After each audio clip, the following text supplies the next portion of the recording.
नमस्कार दोस्तों, India news के डिजिटल प्लेटफॉर्म पर आप सभी का बहुत बहुत स्वागत है। मैं हूं आपके साथ अंशिका।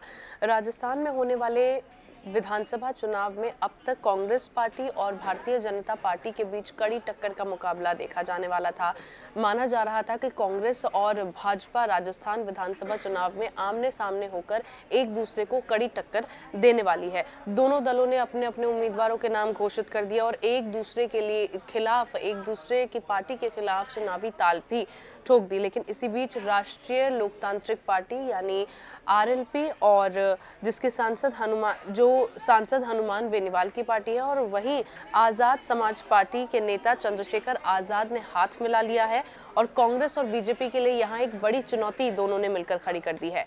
एक बैठक में दोनों नेताओं ने आरएलपी एएसपी गठजोड़ कर 7 चुनाव लड़ने का ऐलान किया है। साथ ही घोषणा की है कि चुनावी मैदान में उनकी राह कांग्रेस और बीजेपी दोनों से ही अलग होगी। दोनों ने ये साफ कर दिया है कि उनमें सीट बंटवारे को लेकर कोई विवाद नहीं है और जल्द ही अपने अपने उम्मीदवारों के नामों की पहली सूची भी नामों का ऐलान भी वो कर देंगे। प्रदेश में जाटों और दलितों की जितनी बड़ी आबादी है उसको देखते हुए ये गठजोड़ अब गुल खिला सकता है। यहाँ पर विधानसभा में जितने भी जाट समाज के लोग हैं और दलित समाज के जितने भी लोग हैं, अगर इनके वोटर्स को एक साथ मिला दिया जाए तो दोनों पार्टियां यहाँ कांग्रेस और बीजेपी के लिए एक बड़ी मुसीबत खड़ी करती नजर आ रही है। राजस्थान में करीब 12% जाट वोट बैंक है। यहाँ राजपूत और गुर्जरों दोनों का अलग अलग वोट करीब 5 से 6% है। लिहाजा जाट वोट बैंक इनके समीकरणों पर हमेशा भारी पड़ता रहता है। बात अगर हनुमान बेनीवाल की करें तो उन्हें राजस्थान में जाटों का बड़ा नेता माना जाता है।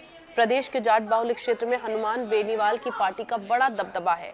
प्रदेश में करीब 12 ऐसे जिले हैं जहां उनकी पार्टी के अच्छे खासे वोटर्स हैं। हनुमान बेनीवाल नागौर से सांसद हैं। पिछली बार उनकी पार्टी के 3 विधायक जीत कर सामने आए थे। नागौर और शेखावटी के अलावा सीकर, झुंझुनू और जोधपुर ऐसे क्षेत्र हैं जहां जाटों की राजनीति की तूती बोलती है। इन क्षेत्रों की कई सीटों पर हनुमान बेनीवाल के काफी तादाद में समर्थक भी हैं। राजस्थान में दलित वोट बैंक के अगर गणित को देखा जाए तो उसमें दलित वोट बैंक 17% के करीब है। इस प्रकार प्रदेश में जाटों और दलितों का समीकरण बड़ा उलटफेर कर सकने में क्षमता इसकी रखता है। प्रदेश में दलित आबादी अब तक कांग्रेस पार्टी को वोट करती थी, लेकिन अब यहाँ मायावती की बीएसपी ने भी सेंध लगाई है। साल 2018 के चुनाव में बीएसपी को 4 सीटें हासिल हुई थी। अब चंद्रशेखर आजाद की पार्टी के राजस्थान में चुनावी मैदान में आने पर मुकाबला और भी ज्यादा दिलचस्प हो सकता है। चंद्रशेखर आजाद की पार्टी कांग्रेस और मायावती दोनों के ही वोट बैंक में सेंध लगा सकती है। हालांकि बीजेपी ही नहीं बल्कि कांग्रेस ने भी मल्लिकार्जुन खड़गे को सामने कर यहाँ दलित वोट बैंक को साधने की कोशिश की है।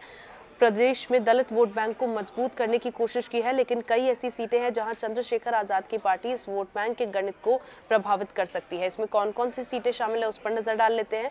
जयपुर की चाकसू, दूदू, नागौर में जायल और मेड़ता सीट, जोधपुर की भोपालगढ़ और बिलाड़ा विधानसभा सीट, गंगानगर में अनूपगढ़ और रायसिंह नगर सीटें यहाँ चंद्रशेखर आजाद ये सीटें ऐसी है जहां चंद्रशेखर आजाद कांग्रेस का खेल बिगाड़ सकते हैं। तो जाहिर तौर पर अब हनुमान बेनीवाल और चंद्रशेखर आजाद यानी आरपीएल और आरएलपी और आजाद समाज पार्टी ने दोनों ने एक साथ हाथ मिला लिया है, जिसके बाद ये दोनों ही मिलकर कांग्रेस और बीजेपी का यहाँ खेल बिगाड़ते नजर आ रहे हैं।